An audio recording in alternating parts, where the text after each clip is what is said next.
If you look at the systems and structures that are set up in most workplaces, including across our entire field and industry, your worth, your worthiness, your merit is all tied to your performance. Your performance is tied to metrics of productivity.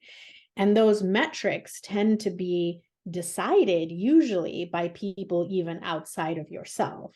And they're created within these environments where, as I've mentioned before, overproducing is the norm. Over exhausting is the norm.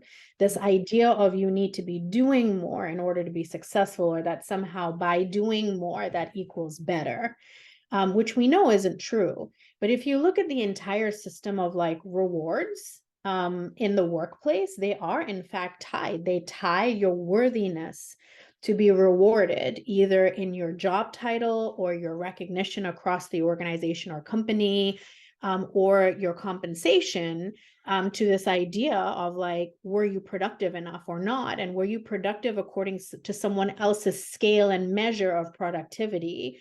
And oftentimes that is arbitrary. It shifts from organization to organization. But, you know, I can remember how many times did I have so much anticipation for that. And if it was something that met or exceeded my expectations in the reward I received, like how good did I feel about myself and my contributions and my importance and my belonging in that organization?